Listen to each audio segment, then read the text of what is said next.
You're listening to the CyberWire Network, powered by N2K. Do you know how the space and cybersecurity domains connect? T-Minus Space Cyber Briefing is your guide through the space-based systems that expand the attack surface. I'm Maria Varmazis, host here at N2K CyberWire, and I'm excited to share that T-Minus is back, now as a weekly podcast, the T-Minus Space Cyber Briefing. We have a new dedicated focus on two great things that are even better together, space and cybersecurity. Because whether we realize it or not, we all depend on space-based systems that are, by the way, increasingly internet-enabled. We're talking cybersecurity technologies, policies, and organizations that are securing the critical space-based infrastructure that powers, protects, and connects our lives here on Earth. So join me for T-Minus Space Cyber Briefing, new episodes every Sunday.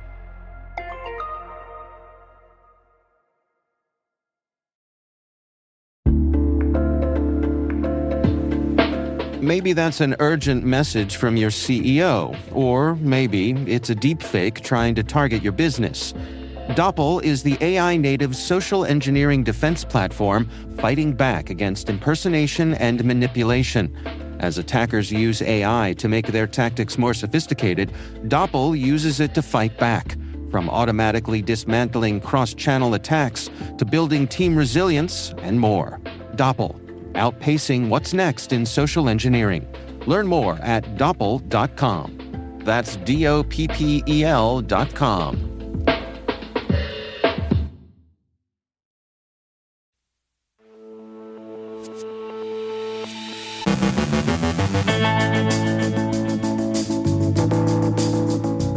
Battlefield AI sparks debate.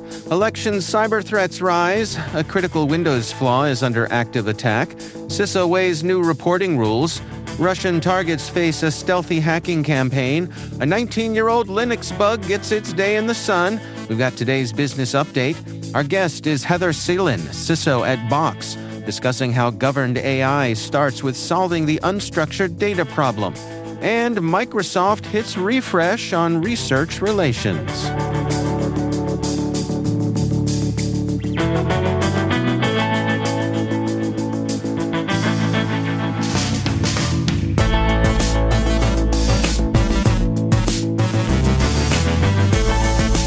It's Monday, June 1st, 2026. I'm Dave Bittner, and this is your CyberWire Intel Briefing.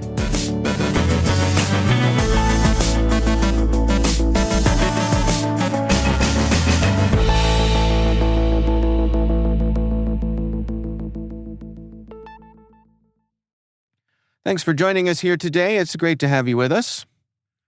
The Trump administration is accelerating the use of artificial intelligence across the U.S. military, arguing it's critical to maintaining America's strategic advantage. Defense Secretary Pete Hegseth has pushed for rapid AI adoption and opposed restrictions that could limit lawful military applications, while President Trump has expressed concern that new regulations could weaken U.S. competitiveness, particularly against China.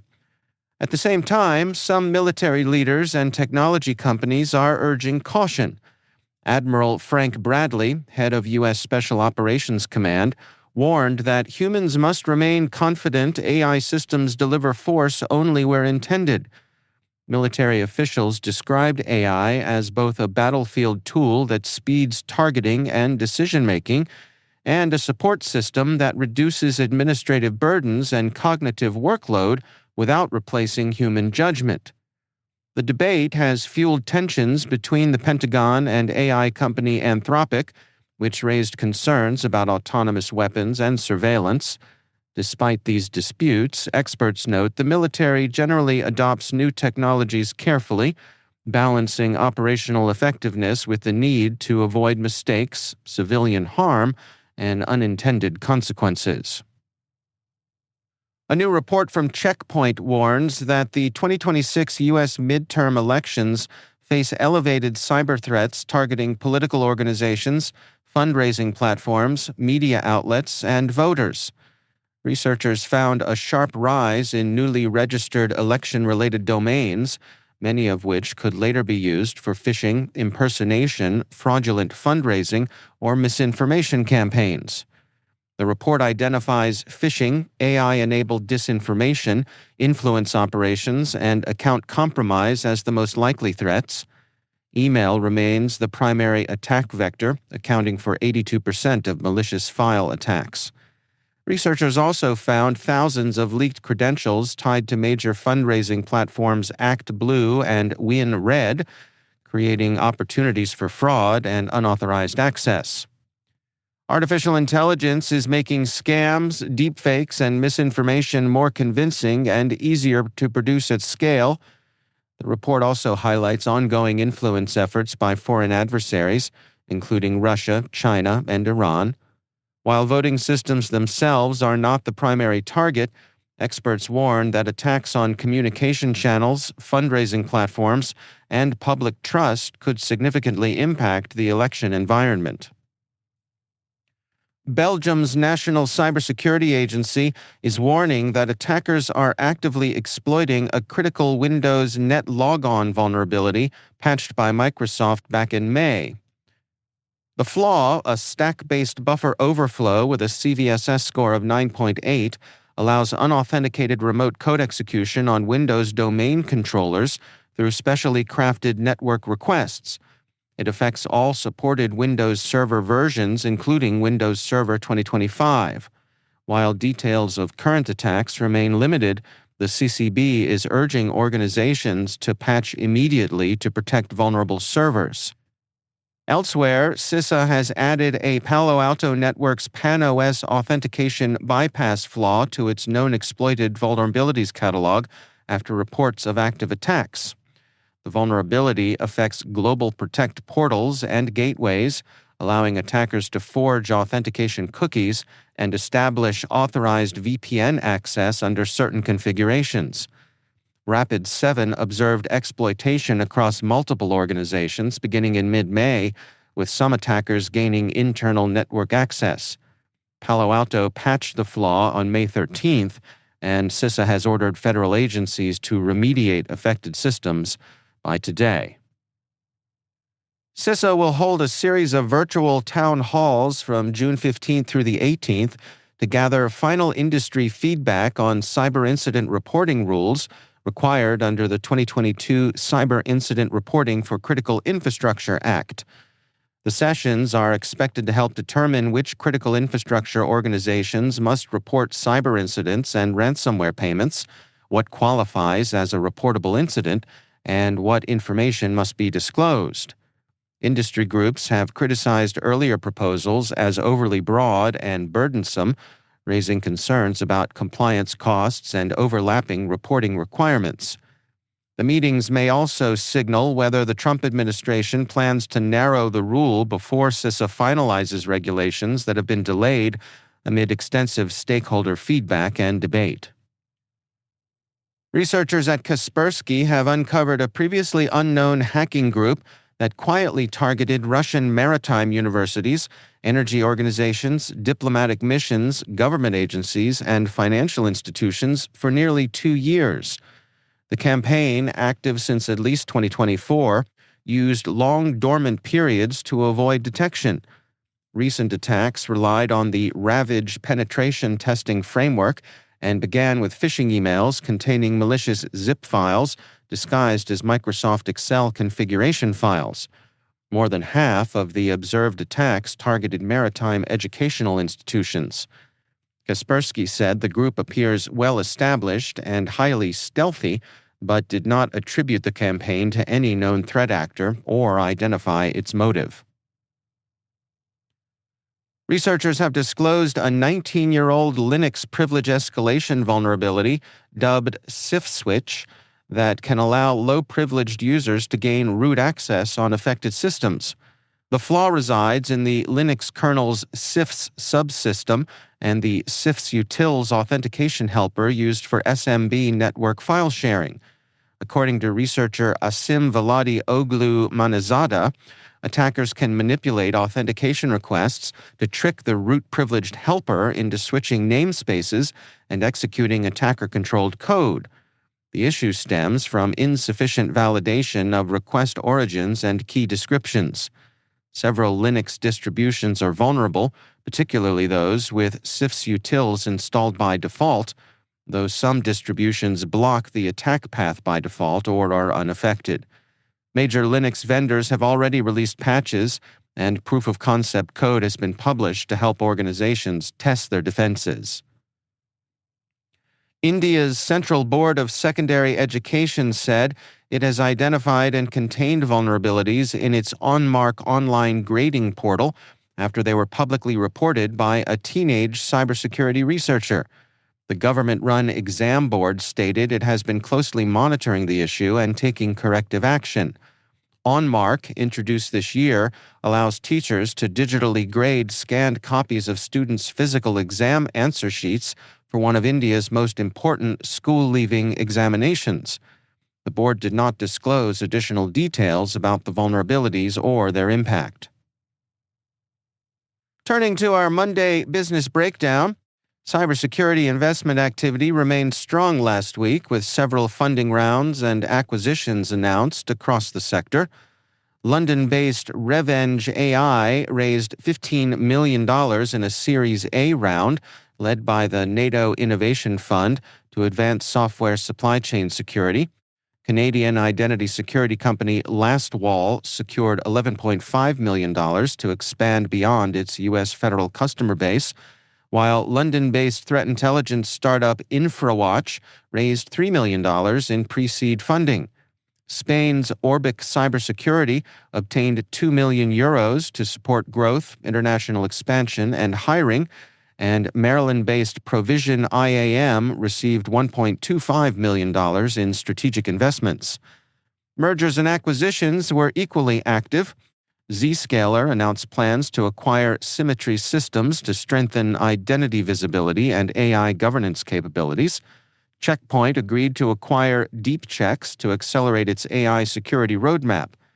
Eurazeo will acquire Germany's Nextron Systems to expand digital forensics capabilities, while Cycurion acquired Secuvant to enhance managed detection, vulnerability management, and compliance services. Overall, the deals highlight continued investor focus on AI security, identity management, threat intelligence, and digital forensics.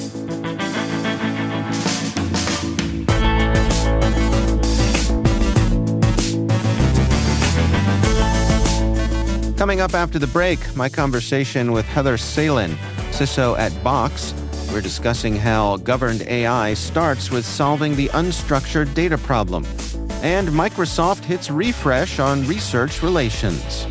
Stay with us.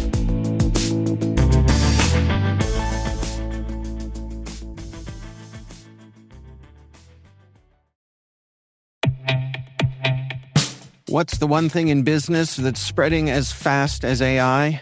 AI risk. Every new tool your team signs up for, every vendor that turns on AI features, every new integration, each one creates another opportunity for something to go wrong. And most security programs just weren't built for AI's pace of growth. Enter Vanta. Vanta is the #1 agentic trust platform, used by more than 16,000 fast-moving companies like Ramp, Cursor, and Harvey to help ensure they're always audit-ready. And now, Vanta is helping companies watch for the risks that show up between audits, across vendors, AI tools, and their entire environment. The Vanta agent works like a 24/7 GRC engineer in the background, finding issues, drafting fixes, and cutting vendor assessment time by up to 50%. Whether you're a fast-growing startup or a global enterprise, Vanta is here to help you automate your security and compliance and earn and prove trust. Get started today at vanta.com/cyber. That's VANTA.com/cyber. I get so many headaches every month. It could be chronic migraine, 15 or more headache days a month, each lasting 4 hours or more. Botox, onabotulinum toxin A, prevents headaches in adults with chronic migraine. It's not for those who have 14 or fewer headache days a month. Prescription Botox is injected by your doctor. Effects of Botox may spread hours to weeks after injection, causing serious symptoms. Alert your doctor right away, as difficulty swallowing, speaking, breathing, eye problems, or muscle weakness can be signs of a life-threatening condition. Patients with these conditions before injection are at highest risk. Side effects may include allergic reactions, neck and injection site pain, fatigue, and headache. Allergic reactions can include rash, welts, asthma symptoms, and dizziness. Don't receive Botox if there's a skin infection. Tell your doctor your medical history, muscle or nerve conditions, including ALS, Lou Gehrig's disease, myasthenia gravis, or Lambert-Eaton syndrome, and medications, including botulinum toxins, as these may increase the risk of serious side effects. Why wait? Ask your doctor. Visit BotoxChronicMigraine.com or call 1-800-44-BOTOX to learn more.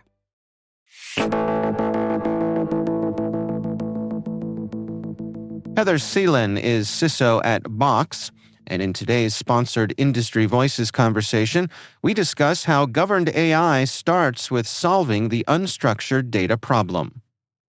So I think enterprises for a long time have struggled to govern their unstructured data. So when I say unstructured data, this is content that may live on users' local devices. It may live in the cloud, in Microsoft 365, in Box, in other cloud storage providers. And you have this distributed content problem that may not be, it may not be labeled correctly. It may not be classified correctly. It may not be permissioned and controlled correctly, which I think organizations have tolerated that unstructured content governance problem for a long time because the blast radius was limited. We were talking about humans accessing that content, not agents. Now, as we're starting to talk about agents accessing that content on such a large scale, that problem becomes much more critical to solve. Well, let's talk about that problem. I mean, what is the issue here of providing access to this sort of data to, say, an agentic AI? Let me start with an example, right? Let's say the legal team is working on a deal, a new partnership deal that's material non-public information. They have this data in their folders. It's not classified appropriately. Access isn't properly controlled. A human that's not supposed to have access may not find that data because they're not looking for it, right? But let's say the product team is now using an agent to go research that same company that the legal team's doing a deal with. And now that agent is taking the data, it's surfacing it to the product team, it's creating roadmaps, it's actually acting on that knowledge. Now you've got a really big problem that most likely would not have existed if it was just humans needing to access this content. Agents will go access whatever content they can to try to solve the problem. And the blast radius is just much bigger when you're working with agents. So it's really kind of that insatiable desire to gobble up every piece of data that it has permission to touch. Is that a good way to describe it? Yeah, that's right. And the permissions of these agents are often very vast because they need to do multiple step processes, right? So that a lot of times the agents don't have those restrictive permissions within them, which is why it's so important to have those restrictive permissions on your content and to have that content classified. Well, walk me through the process then. If I want to do a better job with this and I want to get the data in a proper condition before I expose it here, what sorts of things do I need to prepare for? So this is one thing that I get really excited about because AI can actually help us here too. It's not just part of the problem, it's part of the solution. So I think one thing that organizations have really struggled with is the data classification piece. It's really hard to do that manually, and it's really hard to get humans to go in and properly classify data, especially when you're talking years and years and years of unstructured content. So AI can actually help us classify that content, not just based on keywords or, regexes like historical DLP solutions have provided security teams in the past. But AI can actually understand what the content is, how sensitive the content is, and it can proactively put those labels on the content for us and automatically apply permissions based on what it thinks the content is. So this is a great example of, yes, AI causes some security challenges, but it can also help be part of the solution to those. Help me understand here, when going through this process, are we making copies of the data or are we creating a roadmap to where the data is stored? How exactly does it work? No, you're not creating copies of the data. What you're doing is you can have an agent that actually reads and understands what's in the document, and it can apply a label to that content. And then once that content actually has a label attached to it, it can flow with it wherever it goes, right? Because you want the content to stay classified no matter where it's going across your systems. And then you can apply whatever controls you deem appropriate. So let's say you have a document that you labeled as sensitive. Let's say it's your most restrictive setting.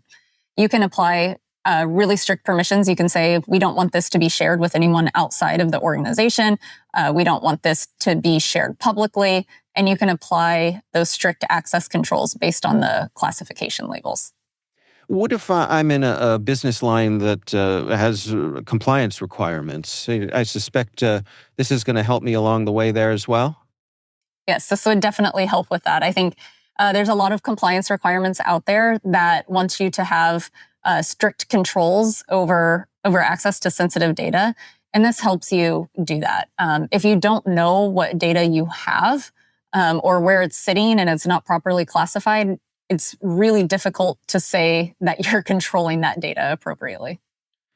Does this help improve the quality of the output that I could potentially get out of my AI agent? Yes, that's another great benefit as well. One of the struggles of agents when you have distributed content, it means the context is also distributed. So agents do better work when they have more context to work from.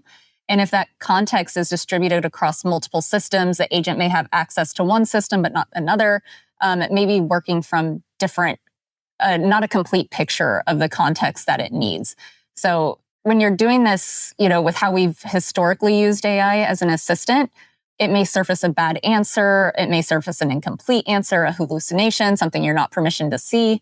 But I think we're talking about a whole new level of risk when you're looking at agents operating with that, because an agent will go one step further and then take action based on that data, even if it's missing the context. Can we dig into some of those risks? I mean, I can imagine that this would be an area where if folks don't have the tools that they need or that they desire, it's going to be open to shadow AI. Yes, that is very real. And I think, all of the security leaders that I speak with on a regular basis are working actively to try to solve this problem. So I think as security leaders and practitioners, it's really important for us not to say no to AI. I think we have to equip people with the tools that they need to do their jobs in a secure, safe manner. Otherwise, they're going to go around it and you're going to have the shadow AI problem. No matter how hard you try to control it, people will find ways to use these tools to make them more productive.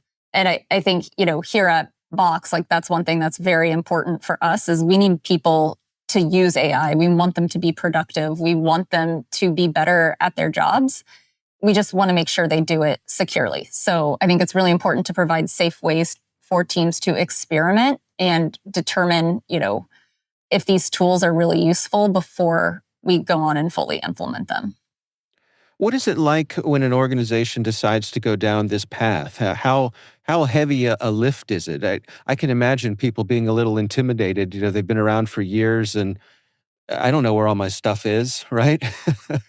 Yes, it's a very real challenge, especially, when you have large organizations, they have, 40, 50, 100 years even of content. It's where do we start? Another thing AI can really help with is archiving content that's no longer relevant. You don't need agents to go back and probably search, 100 years worth of content, nor do you want to try to classify 100 years worth of content. So I think you have to figure out what's really critical. I think, in reality, it's really difficult to put all of your content into a single place, but it's easier if you can do that and you can have better control, better context, better governance if all or most of your content is in a single content layer. How do you dial in human oversight here? Yes, I think human oversight becomes really important for critical actions. Again, the blast radius for agents across your content is much bigger than it is for humans. when agents are operating, like in the example I mentioned at the beginning, going back to, the legal team having some very sensitive, non-public information for a deal they're working, if an agent is grabbing that and acting on it and taking that information, putting it into maybe a product roadmap, slacking product leaders about this new information it's found, your blast radius just gets so much bigger. So I think having a human in the loop for these types of sensitive actions really is still necessary. Now, there's going to be some low-risk things as we start to get more comfortable with agents that we're going to let them do on their own because we're comfortable with the controls over our content and we're comfortable with the guardrails that we have in place for the agents. But there's going to be some actions that are so sensitive, such as deleting whole files, sharing whole folders publicly, that we may still want humans in the loop for. What are your recommendations for organizations who feel like they want to go down this path? How do you prepare yourself? Yeah, I would say start by knowing where all of your content is. And as much as you can, putting all of that content in a single storage location so you have all of your context and controls and governance in a single plane. And then once you do that, it's understanding what data you have, what the sensitivity is, classifying it, applying those labels. And again, AI can help us do that in a way that is actually feasible now. If we were relying on humans to do that, that's a project that would take years for security compliance teams to oversee. So now we can do that much more quickly. And then once you have the data classified, making sure you apply controls based on those classifications. So you may want to restrict permissions, you may want to restrict file sharing, you may want to restrict agent access to that content. And then once you feel like you have a very strong and secure content layer, then you can talk about agents operating on that content and then thinking about guardrails you need to have in place for those agents to detect maybe behavioral drifts and where they might misalign from their original intent or where they might be accessing something that maybe we don't want them to access. That's Heather Ceylan, CISO at Box.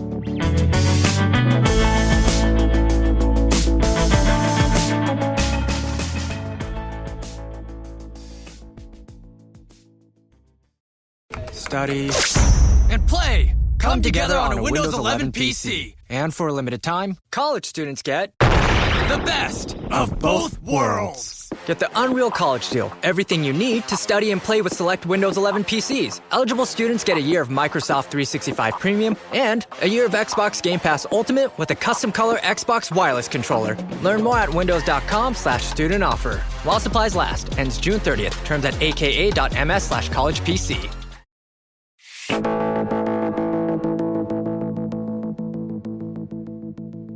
And finally, after a week of turbulence with the Security Research Committee, Microsoft is clarifying that it does not intend to take legal action against researchers who discover and publish vulnerabilities.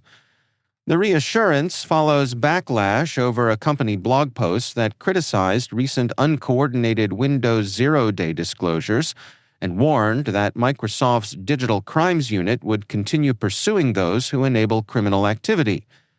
Many researchers interpreted the message as a veiled warning aimed at the pseudonymous researcher Nightmare Eclipse.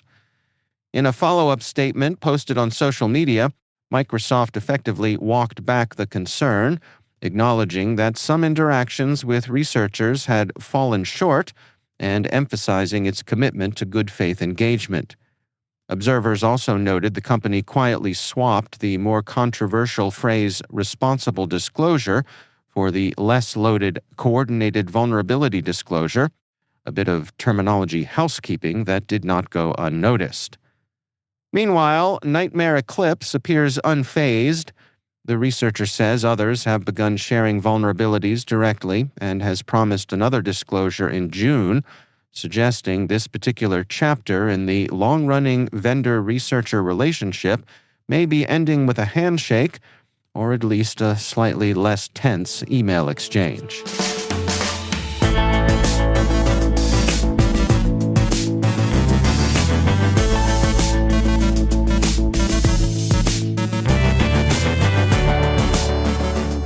And that's the CyberWire.